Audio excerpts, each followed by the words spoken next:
আপনি এখানে কেন আসছেন? তোমার ফ্রেন্ডের জন্মদিন আমি না আসলে হয়?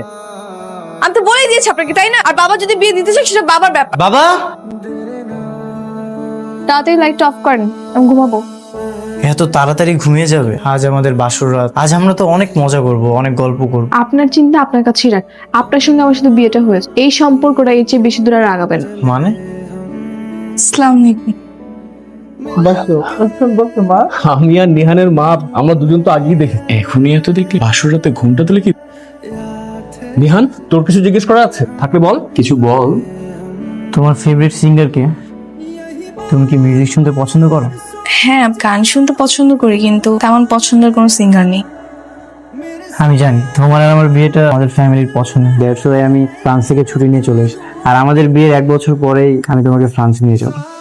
তোমার কি আমাকে পছন্দ হয়েছে? আপনার পছন্দ হলেই হবে, আমার পছন্দ হলেও কিছু না, না হলেও কিছু, কারণ আমার মতামতের কোনো গুরুত্ব নেই। তার মানে এই বিয়েতে তোমার কোনো মতামত নেই? বললাম তো, আমার মতামতের কোনো গুরুত্ব নেই, তাই আমি আর কিছু বলতে চাই না। কিন্তু তোমার বাবা তো সম্ভবত বলেছিলেন তুমি সম্পূর্ণভাবে রাজি আছো। হ্যাঁ, কি ব্যাপার ভাই সাহেব, আপনি তো বলেছিলেন ও রাজি আছে, তো এখন আসলে বলবো আমি ঠিক বুঝতে পারছি না। আচ্ছা মা, তুমি কেন পুরোপুরি রাজি না সেটা কি বলা যাবে? প্রথমত, আমার এখনো পড়াশোনা সম্পূর্ণ শেষ হয়নি, আর আমি কোনো বিদেশি ছেলেকে বিয়ে করতে চাই না। আমি চাই দেশের কোনো ছেলেকে বিয়ে করে এই দেশেই থাক। আমাদের নেহান কিন্তু খুবই ভালো, ও ফ্রান্সে থাকলেও ওর খাওয়া দাওয়া চলাফেরা সবই বাঙালিদের, একদম বদলায়নি আমার ছেলেটা। সব বাবা মার কাছেই তার সন্তান খুব ভালো। বললাম তো, আমার মতামতের কোনো গুরুত্ব নেই। তোমার যদি কোনো মতামত না থাকে আমরা আগাতে পারি না। ভাই সাহেব, আপনারা যতটা সমস্যা মনে করছেন আসলে ততটা সমস্যা কিন্তু নাই। ওদের মতের বিরুদ্ধে যদি এখন আমরা বিয়েটা করাই, তাহলে মনে হয় ভবিষ্যৎ অত ভালো হবে না। আগে ওরা জানুক বুঝুক, একটু সময় নেই, তারপরে কথা বলা যায়, কি বলেন? সালেহা, যাও তুমি। আমার মনে হয় আপনার মেয়ের কোনো এই বিয়েতে মতামত নেই, তাহলে আমরা এই বিয়েটা আপাতত স্থগিত রাখি। ঠিক আছে ভাই সাহেব। তোর স্বপ্নটা কি এভাবে পূরণ হলো না? এখনই হাল ছাড়লে চলবে না, বিয়ে আমি ওকে করবো। আপনি হ্যাঁ, আমি কোথায় যাচ্ছ? কেন, আপনি জন্য কি করবেন? অনেক কিছু তো করতেছি, কিন্তু এভাবে কঠিন ভাবে কথা বললে কি বলা যায় বলো? আপনি তো আমার খুব আপন মানুষ না, তাহলে আপনার সাথে আমি কিভাবে কথা বলে কি করব? আচ্ছা কোথায় যাচ্ছ বলো না, আমি তোমাকে বাইকে করে পৌঁছে দিই। কোনো দরকার নেই, ঢাকা শহরের রাস্তায় অসংখ্য রিক্সা পাওয়া যায়, সেখান থেকে একটা রিক্সা নিয়ে চলে যেতে পারবো। রিক্সাওয়ালার কি সৌভাগ্য, আমি তোমাকে জোর করে আমার বাইকে উঠাতে পারছি না, আর তুমি তাদেরকে ডাক দিয়ে তাদের রিক্সায় উঠো। একটা প্রশ্ন করি, হ্যাঁ করো। আপনি তো প্রথম দিনই আমার সাথে কথা বলে বুঝতে পেরেছিলেন বিয়ে করতে চাই না, সেটা তো অবশ্যই বুঝতে পেরেছি। লাচে কেন আসছেন? যদি বলি ভালোবাসার টানে। কি ব্যাপার, হাসছো কেন? আপনার সঙ্গে আমার এই নিয়ে 2বার দেখা, এর মধ্যে ভালোবাসাটা চলে আসছে, মানে হাস্যকর। ফ্রান্সেও কি সাদা চামড়ার মেয়েদের এভাবে পটানো হয়? সবার মাঝে তো তুমি নেই। শোনেন, ফ্রিতে একটা সাজেশন, আমার পিছু ঘুরে আপনার কোনো লাভ হবে না, তাই ভালো একটা মেয়ে দেখে বিয়ে করে বাংলাদেশে হানিমুনটা করে নিন। আমি তো তোমাকে ছাড়া আর কাউকে বিয়ে করবো না। তাহলে সারা জীবন বিয়ে না করেই থাকতে হবে। এই রিক্সা! আমার মনে হয় মেয়েটা কারোর সাথে প্রেম করে। না মা, আমি 100% কনফার্ম ওর কোনো বয়ফ্রেন্ড নেই। বাবা, আমার ওকে অনেক পছন্দ, আমি ওকেই বিয়ে করবো। আচ্ছা ঠিক আছে, আমি আরো খোঁজ খবর লোকজন লাগিয়ে দিই। বাদ দাও তো, আমার কি মনে হয় জানো, এত ঝামেলা করার কি আছে? মেয়ে কি দেশে একটাই? আরে আমার ছেলে ফ্রান্সে থাকে, আমার ছেলের বাড়ি গাড়ি কোনো কিছুর অভাব নেই, একমাত্র ছেলে, তাইলে মেয়ের লাইন লেগে যায়, কেন ওদের পিছে পিছে ঘুরবো? না মা, আমার ওকেই অনেক পছন্দ হয়েছে, আমি ওকে বিয়ে করবো, আদারওয়াইজ আমি ফ্রান্সে চলে যাবো। তোর যদি পছন্দ হয়ে থাকে তাহলে তো কোনো কথা নেই, আমি ওর বাবার সাথে কথা বলবো। না না বাবা, তো তাড়াহুড়ো করার কিছু নেই। মেয়ে যেহেতু চাচ্ছে না, আমরা কিছুদিন ওয়েট করি, একটু বোঝার চেষ্টা করি মেয়ে আসলে কি চায়। আমি কি চাই সেটা তোমার জানতে হবে না বাবা, যেটা ইচ্ছে তুমি সেটাই করো। আমি ভাবতেও পারিনি যে মা তুই হাতে তোর এইভাবে সবকিছু শেষ করে ফেল। এত ভালো একটা ছেলে আমাদের হাত ছাড়াবে। শোন মা, একদিন তো তোকে বিয়ে করতেই হবে, তাই না? তাহলে এখন করলে সমস্যাটা কি? বাবা, আমি তো কিছু বলিনি, তাই তারপর কেন বারবার এক কথা বলতেছো? তোর বাসায় এত কিছু হয়ে গেল, তুই আমাকে কিছুই বলিসনি। কি বলবো, কি বলার আছে এখানে? এঙ্গেজমেন্টের তারিখ ঠিক হয়ে গেল, তোর দেখা সাক্ষাৎ হয়ে গেছে, আজকে সব শুনলাম। শোন, যেখানে আমার ইচ্ছার বিরুদ্ধে সবকিছু হয়েছে সেখানে আমি তোদের ডেকে কি করতাম? ঠিক আছে, কিন্তু একটা ছেলে ইউরোপ, এই ছেলেকে তুই কিভাবে রিজেক্ট করলি? কেন যেন আমার ভালো লাগে, মনটা না। এটা কেমন রে? দেখতে হ্যান্ডসাম আছে, ভালোই। আচ্ছা শোন না, ওই পাশের ছেলেটা না আমাদের দিকে বারবার তাকাচ্ছে। আর এটাই তো ওই ছেলে যেটাকে আমি রিজেক্ট করেছি। এরকম একটা ছেলেকে কেউ রিজেক্ট করে? আসলে তোর মাথায় গন্ডগোল আছে। Hi, this is Nihan Chowdhury. আপনি নিশ্চয়ই সিনজার বান্ধবী, রাইট? হ্যাঁ, বেস্ট ফ্রেন্ড। এখানেও চলে আসছেন? আসবো না তো কি করবো, আমার তো আর কোনো কাজ নেই, আমার পিছু পিছু ঘোরাচ্ছে। ভাই এতক্ষণ আপনার কথাই হচ্ছে। শুনলাম। আপনি এখান থেকে জানতো? ভাইয়া কেন যাবে? গেলে তুই যা, আপনি কিন্তু অনেক হ্যান্ডসাম। তোমার বান্ধবী তো একবার আমার দিকে তাকিয়েও দেখলাম। দেখবে দেখবে দেখেন। এই, তুই ওনাকে যেতে বল, নাহলে কিন্তু আমি চলে যাবো। গেলে তুই যাবি, ভাইয়া কেন যাবে? ভাইয়া থাক। ভাইয়া যাবে না? না তাহলে ভাইয়াকে নিয়ে থাক। আরে দাঁড়া, তুই ভাইয়া ভালো থাকবেন।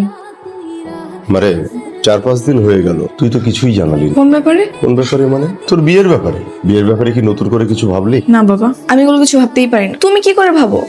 একটা ছেলে বিয়ে করে 1 বছরের জন্য বিদেশে চলে, আবার 1 বছর পরে এসে আমাকে নিয়ে ছেলে কাছে নিজের মেয়েকে বিয়ে দিবে। সমস্যা কোথায়? ভালো ছেলে, ভদ্র ছেলে, শিক্ষিত ছেলে, স্টাবলিশড একটা ছেলে, ফ্রান্সে থাকে। বিয়ের পরে বছর পরে তোকেও ফ্রান্সে নিয়ে তুই অনেক ভালো থাকবি দেখি। আর আমার হার্টের সমস্যা আছে, সেটা তো তুইও জানিস। আল্লাহ না করে আমার কিছু হয়ে গেলে তখন তোর কি হবে? তাহলে দিয়ে দাও বিয়ে। তোমার যেহেতু এতই ইচ্ছে এখানে বিয়ে দেওয়ার, দিয়ে দাও।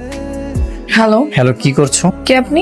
এত রাতে আমি ছাড়া আর কেউ কল দেওয়ার মতো আছে না। আর থাকলে সমস্যা নেই, তুমি শুধুই আমার। ও আপনি দিনের বেলা বাইরে বিরক্ত করেন আর মেয়ে? যদি তুমি মাটি হও, আমি বৃষ্টি হয়ে তোমার সঙ্গে মিশে যাও। যদি তুমি পাহাড় হও, আমি ঝর্ণা হয়ে তোমার বুকে আশ্রয় করব। যদি হয়ে যাও বাগানের, আমি ভ্রমণ হতে করবো না তবু। বাহ, খুব সুন্দর। আমার এখন হচ্ছে আপনাকে আই লাভ ইউ বলতে, কিন্তু সরি আমি বলতে পারছি না। কাল একবার তোমার সঙ্গে দেখা, দেখি তুমি আমাকে কিভাবে ইগনোর করো। ভাইয়া এটা এটা এটা তিনটা মিক্সড করে একটা তোড়া বানায় দেন। শুধু গিফট নিলেই তো হতো, আবার ফুল নেওয়ার কি দরকার? আরে নিয়ে যাই, সমস্যা কি? তাড়াতাড়ি কর, লেট হয়ে যাবে। একটু তাড়াতাড়ি দিয়ে দেন তো। হাই বউয়ের বান্ধবী, কেমন আছো? আরে নিহান ভাই, আপনি? ভালো আছি। এক্সকিউজ মি, আপনি ওকে কি বলে ডাকলেন? আরে ঠিকই তো বলেছে, আমি শুনতে পেয়েছি আর তুই শুনিসনি। শুনতে পাসনি, তোরা শুনতে হবে। তুই চুপ কর। কি হলো বলুন? চামড়ার মুখ তো, মুখ ফুসকে বের হয়ে গেছে। শুনেন, বেশি ওভার স্মার্ট হওয়ার চেষ্টা করবো। ঠিক আছে, হবো না। আচ্ছা, তোমরা কি ফুল কিনতেছো? কার জন্য কিনতেছো? আমার বয়ফ্রেন্ডের জন্য। আপনার কোনো সমস্যা? না, কোনো সমস্যা নেই। না ভাইয়া, ও মিথ্যা কথা বলছে। এক বন্ধুর বার্থডে তো, তাই আমরা ফুল কিনতে এসেছি। তাই নাকি? তাহলে তো আমারও উচিত তোমাদের বন্ধুকে একটা গিফট দেওয়া, তাই না? বিল দিয়ে আয়। হ্যাপি বার্থডে তোমার। চল তাহলে কেক কাটি। 1 মিনিট গাইস, আমি চলে এসেছি। মনে হচ্ছে আপনার জন্মদিন, am I right? Happy birthday brother, শুভ হোক আপনার আগামী দিনের পথ। দিস ইজ ফর ইউ, এটা আপনার জন্য। থ্যাংক ইউ ব্রাদার, কিন্তু আপনি কে? আমাকে চিনবেন কিভাবে? We meet for the first time today. By the way, আপনার ফ্রেন্ডের কিন্তু আমি বি হাজবেন্ড। আপনি এখানে কেন আসছেন? কেন আসবো? তোমার ফ্রেন্ডের জন্মদিন আমি না আসলে হয়? আর কিছুদিন পরে আমাদের বিয়ে হবে, আমরা অনেক মজা করবো, হানিমুনে যাব, অনেক এনজয় করব। কি বলতেছেন? হানিমুনে যাবেন? বিয়ে করবে? এই ফ্রেন্ড তো আপনার তো কিছু না। আপনি এখানে কেন আসছেন? হ্যাঁ, আপনার সঙ্গে কি আমার বিয়ে ঠিক হয়েছে? বিয়ের ডেট ফিক্সড হয়েছে কোনটা? আচ্ছা, আস্তে কথা বলো, পাশে তোমার ফ্রেন্ডরা আছে, রেস্টুরেন্টের সবাই তাকিয়ে আছে। হ্যাঁ, দেখলে দেখুক তো, সমস্যা কি? আপনার তো কোনো সমস্যা নেই, কারণ আপনি তো একটা নির্লজ্জ। আপনাকে রিজেক্ট করার পর বারবার আপনি আমাকে বিরক্ত করতেছেন। আহা, এগুলো কি করতে? চুপ কর না। তুই চুপ কর। আমি তাকে বলে দিয়েছি না আমি তাকে বিয়ে করবো না, তারপর কোনো নির্লজ্জের মতো আমার পিছে পিছে ঘুরবে। আমি তো বলেই দিয়েছি আপনাকে, তাই না? আর বাবা যদি বিয়ে দিতে চায় সেটা বাবার ব্যাপার। সরি, আমি না আসলে বুঝতে পারিনি। ও, এখন বুঝতে পারেন? ইউরোপ থেকে পড়াশোনা করে চলে আসছেন, এগুলো বুঝতে পারেন না। আচ্ছা ঠিক আছে, ছাড়, অনেক তো ছেলেটাকে অপমান করলো। ওরে আরো অপমান করা উচিত। সরি ব্রাদার, তোমার বার্থডেতে এসে একটা ঝামেলা সৃষ্টি করে ফেলে। বাবা, মা, তোমরা কোথায়? কি হয়েছে? এত চিল্লাচ্ছিস কেন? কোনো সমস্যা নাকি বা? মা, আমি সিন্ধিয়াকে বিয়ে করব, তোমরা বিয়ের আয়োজন করো। এত তাড়াহুড়ো করছিস, কোনো সমস্যা নাকি? না, কোনো সমস্যা নেই, তোমরা তাড়াতাড়ি বিয়ের ব্যবস্থা করো, আমাকে ফ্রান্সে চলে যেতে হবে। আচ্ছা ঠিক আছে, আমি ওর বাবার সাথে কথা বলছি, আশা করি উনি অমত করবেন। ঠিক আছে? ঠিক আছে বাবা, যত দ্রুত সম্ভব তার বাবার সাথে তুমি কথা বলো। ওকে। সিনথিয়া, হ্যাঁ বাবা, আসো। কিছু বলবা? হ্যাঁ তোর সাথে একটু কথা আছে। বস। বলো। নিহানের বাবা ফোন করেছে, বিয়ের ব্যাপারে আমরা কি সিদ্ধান্ত নিলাম সেটা জানতে চাচ্ছি। এখন কি সিদ্ধান্তটা জানাবো ঠিক বুঝতে পারছি না। তো তুমি কি চাও সেটাই বলো। মারে, আর 10 জন বাবা মা যেটা চাই আমিও ঠিক এটাই চাই। ছেলেটা খুবই ভালো, ভদ্র একটা স্মার্ট একটা ছেলে, সেটা তো চোখের সামনে দেখ। তারপরে সে ফ্রান্সে সেটেল। তুই নেহানকে বিয়ে করলে অনেক সুখে থাকবি রে। শরীরের অবস্থাটা খুব একটা ভালো না। আল্লাহ না করে আমার যদি হয়ে যায় তাহলে তোর কি হবে? তাড়াতাড়ি লাইট অফ করেন, আমি ঘুমাবো। এত তাড়াতাড়ি ঘুমিয়ে যাবে? আজ আমাদের বাসর রাত, আজ আমরা তো অনেক মজা করব, অনেক গল্প করব। আপনার চিন্তা আপনার কাছে। আপনার সঙ্গে আমার সাথে বিয়েটা হয়েছে, এই সম্পর্কটা এর চেয়ে বেশি দূর আর আগাবে না। মানে কি বোঝেন না? আপনার বউ হয়েছে বলে সারাক্ষণ গল্প করবো আপনার সঙ্গে, দুজন মিলে ঘুরতে, তারপর রাত্রেবেলা পাও টিপে দিব, সব চিন্তা টোটালি বাদ দেন না। আচ্ছা, এক বিছানায় ঘুমাতে পারবো তো? মানে আমার বিছানায় কি আমি ঘুমাতে পারবো, নাকি আমাকে ফ্লোরে ঘুমাতে হবে? হ্যাঁ, আপনার জন্য ফ্লোরটাই নিরাপদ, কারণ ঘুমের মধ্যে যদি আমার গায়ে হাত লাগে খবর আছে। ঠিক আছে, বুঝতে পেরেছি। আচ্ছা সমস্যা নেই, আমি ফ্লোরেই ঘুমাচ্ছি। এখন তাড়াতাড়ি লাইট অফ করেন। কিরে বন্ধু, কি করিস? এই তো ফ্লোরে বসে আছি। কেন, ভাবি তোর বিছনায় জায়গা দেয় না নাকি ধাক্কা মেরে ফেলাই দিছে? আর বলিস, সে হচ্ছে 100 ডিগ্রি তাপমাত্রায় কথা বলে। জেদ করে বিয়ে করে ভুল করেছিল। ওইটা নিয়ে তুই চিন্তা করিস? চিন্তা করার আগেই দেখা যাবে যে কবে আমাকে বালিশ চাপা দিয়ে মেরে ফেলেছে। যে পরিমাণ রাগ তোর ভাবির। মাঝরাতে বন্ধুকে ফোন করে বউ নামে বদনাম করা হচ্ছে, তাই না? আজকে প্রথম রাত দেখে কিছু বললাম। তুমি এখনো ঘুমাওনি? এইভাবে কথা বললে কি ঘুমানো যায়? সরি। রাখেন রাখেন। কি হয়েছে? আমি বাসায় যাবো না, আপনি চলে যান। বাসে যাবে না কেন? আমি আমার ফ্রেন্ডের সাথে আড্ডা দিব তাই। এখন বন্ধুদের সঙ্গে আড্ডা দিতে যাবে? হ্যাঁ, কেন আপনার কোনো সমস্যা? আর সমস্যা থাকলেও আমার কিছু করেন, আপনার কথা আমার কিছু যায় আসবে, আমি কারোর কথা শুনিও না। না গেলে হয় না? না, আমি বলেছি না আড্ডা দিব, আপনি বাসায় চলে যান। আর চলো না, আমিও তোমাদের বন্ধুদের সঙ্গে আড্ডা দিই। কোনো দরকার নেই। কিরে, কি অবস্থা তোদের? এই তো ভালো। সেই ছেলেকে বিয়ে করলি তাই না? কিন্তু শুধু শুধু রেস্টুরেন্টে অপমান করলি কেন? আর বলিস না, সেদিন অপমান করেছিলাম বলে আমার বাবাকে উল্টাপাল্টা বুঝিয়ে আমাকে জোর করে বিয়ে করছে। এখন থেকে এমন আচরণ করবো না, ও নিজে আমাকে ডিভোর্স দিতে বাধ্য হবে, দেখিস।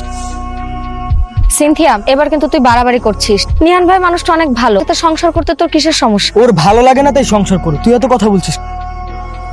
আমাকে জিদ করে বিয়ে করছেন, বুঝাবো মজা। শোনেন, আপনি বাসায় চলে যান, আমার ফিরতে রাত হবে, আমি সারাদিন আড্ডা দিব। তুমি কি বলতেছো? আমাদের বিয়ে হয়ে আর আজ সারাদিন তুমি বাইরে থাক? হ্যাঁ, তো সমস্যা কোথায়? আপনি এক কাজ করতে পারেন, আপনার ফ্রেন্ডের সঙ্গে গিয়ে আড্ডা, সন্ধ্যা হলে না হয় একসঙ্গে ফিরবো, আর বাসা থেকে ফোন দিলে বলবেন আমরা সঙ্গেই আছি। মিথ্যাপুর? হ্যাঁ বলবেন, যান চলে যান। আমি কিন্তু কালকে বাসায় যাবো, আমাকে বাসায় দিয়ে আসবেন। বাসায় যাবে নাকি বাইরে কোথাও ফ্রেন্ডের সাথে আড্ডা দিবে? যেখানেই যাই যাবো। আচ্ছা, তুমি সবসময় এইভাবে আমার সাথে এত কঠিন ভাবে কথা বলো কেন? কেন? আমি তো শুরু থেকে এভাবেই কথা। আপনি কি জানেন না তো বিয়ে করছেন কেন আমাকে? কারণ আমি তোমাকে ভালোবাসি। আমি তো আপনাকে ভালোবাসি না, আর ভালোবাসা তো দূরে থাকে, আপনাকে আমি ফ্রেন্ড হিসেবেও পছন্দ করি। আমার অপরাধ? কারণ আপনি আমাকে জোর করে বিয়ে করেন। সেদিন যদি তুমি আমাকে অপমান না করতে, তাহলে আমি বাসায় এসে বাবা মাকে বিয়ের কথাটা বলতাম। হ্যাঁ, তো ভালোই হয়েছে। এখন বুঝেন বিয়ের কত জ্বালা। ভেবেছিলাম মানুষ পরিবর্তন হয়, তুমিও পরিবর্তন। সেই আশা নিয়ে আপনি ঘুমিয়ে থাকেন, কালকে বাসায় যাবো এটা বলে দিলাম। আপনি কোথায় যাচ্ছেন? তোমার বাসায়। আপনাকে যেতে হবে না। কেন? কারণ আমি চাই না আপনি আমার আশেপাশে থাকেন, আমার ভালো লাগে না। কি বলতেছো এসব? আমি না তোমার হাজবেন্ড। হ্যাঁ হাজবেন্ড, হাজবেন্ড বলে এতদিন আপনাকে সহ্য করে আছি। আমার বাবা যে আপনাকে কি দেখে পছন্দ করেছে আমি সেটাই বুঝতে পারি। আমার বাবার জন্য এতদিন আপনার বাসায় থেকেছি, এখন থেকে আর না। সবাই একটা কথা বলে যান, তুমি যাকে ভালোবাসো তাকে বিয়ে করো, আর যে তোমাকে ভালোবাসে তাকে বিয়ে করো। তোমার বাবা আমার চোখে তোমার প্রতি ভালোবাসা দেখেছে, আর তাই। এসব ভালোবাসা টালোবাসা আমাকে নিয়ে বলবেন, আমার চোখের সামনে থেকে আপনি যান। ঠিক আছে, চলে যাচ্ছি। আচ্ছা, কখন নিতে আসবো? আর কখনো না, কারণ আমি আর যাচ্ছি না আপনার সাথে। মানে? যাচ্ছি না মানে যাচ্ছি না, আপনি বোঝেন না। বাংলায় বলেছি, ইংলিশে বলেছি। আচ্ছা, তুমি একটা কথা ক্লিয়ার করে বলো, তুমি আসলে কি চাচ্ছ? তোমার ছায়া থেকে মুক্তি। ঠিক আছে, তোমার ইচ্ছেই পূরণ হোক। এই মিহান, তোকে খুঁজে পাতি সাথে কি করি? বলো মা। এই, তুই নাকি বৌমাকে বলেছিস খুব শীঘ্রই তুই ফ্রান্সে চলে যাবি, সত্যি নাকি? হ্যাঁ মা, সত্যি। মানে কি? মাত্র 15 দিন হয়েছে বিয়ে করে, এর মধ্যে তুই চলে যাবি? কথা হলো বল। আমার বৌমার কোনো সমস্যা হবে না। বোমা বলেছে এমন কথা এটা? হে বাবা, নিচে ডাকছি। বোমাকে একটু বোঝাও না তো, তাড়াতাড়ি কেন যাবে বলো? তো বিয়ে করেছে, ঘুরবে ফিরবে, আমরা কত মজা করব। আচ্ছা আপনি নিচে যান, আমি বোঝাচ্ছি। কি হলো, কেমন লাগছে বলো? এত সুন্দর করে তোমার জন্য আমি লাল শাড়ি পরে। আমার জন্য বলেছো? তো কার জন্য সেটা তো আমি জানি না। তুমি জানো না মানে? আমি এখানে কার জন্য শাড়ি পরে আসবো? আচ্ছা, তুমি কি এখনো আমার উপর অভিমান করে আছো? দোষটা কি আমার একার বলো? তোমার কোনো দোষ নেই। তুমি শুরুতে আমাকে কি অফার কর, আমাকে বিয়ে করে একা রেখে বাইরে চলে যাও। একটা মেয়ের কি স্বপ্ন থাকে জানো? বিয়ের পরে তার হাজবেন্ডের সাথে আন্ডারস্ট্যান্ডিং এর জন্য ঘুরবে, টাইম স্পেন্ড তারা। আর তা না, তুমি আমাকে অফার করলে বিয়ে করে আমাকে একা রেখে চলে যাবে। তাহলে আমার সেই মুহূর্তগুলো আমি কোথায় পাবো বলো? আমারও তো কিছু স্বপ্ন ছিল, কিন্তু এভাবে করলে তো আর হয় না কিছু, তাই না? তুমি যদি বিয়ে করে আমাকে একা রেখে চলে যাও, তাহলে আমি এই মুহূর্তগুলো কোথায় পাবো? এই জন্যই আমি রাজি হতে চাইনি। আর ঢাকাতে আমার বাবা একাই থাকে, আমার তো মানে আমি যদি বাইরে চলে যাই তাহলে আমার বাবাকে কে দেখবে বলো? লোক দেখানো ভালোবাসার কথা বলতেছো। যদি তুমি আমাকে ভালোই বাসো, যদি আমাকে আপন করে নিতে, তাহলে তো আগে আমাকে রিজেক্ট করতে। দেখো, আমি সবকিছু মিলিয়ে সরি। তুমি আমাকে শুরুতেই বলে দিয়েছিলে যে আমাকে রেখে বাইরে চলে যাও, এই জন্যই আমি অভিমান এতদিন তোমার সাথে অনেক বাজে ব্যবহার, অনেক ইগনোর করেছি, যেটা আমার করা উচিত হয়নি। I am sorry. সরি? এখন কেন সরি? এই কথাগুলো তো তুমি আমাকে আগে বলতে। আমি তো তোমাকে ভালোবেসেছিলাম, মন দিয়ে আমি তোমাকে অনেক ভালোবাসি। তুমি যদি আমাকে একটাবার বলতে, আমি তোমার কথার অবশ্যই মূল্য দিতাম, কথা কখনো আমি ফেলে দিতাম। আচ্ছা, তুমি কি পারো না আমার জন্য, তোমার ফ্যামিলির জন্য এই দেশে থেকে যেতে? কি বলেছি শুনেছো? আমি তোমাকে মন দিয়ে ভালোবেসেছি। তো তুমি যদি আমাকে একটাবার বলতে, সে কথাটা আমি রাখ। আমি থেকে গেলে তুমি খুশি? তোমার জন্য, আমার বাবা মার জন্য আমি না হয় দেশে থেকে যাব, দেশে থেকে যে কোনো একটা বিজনেস করব। Thank you so much.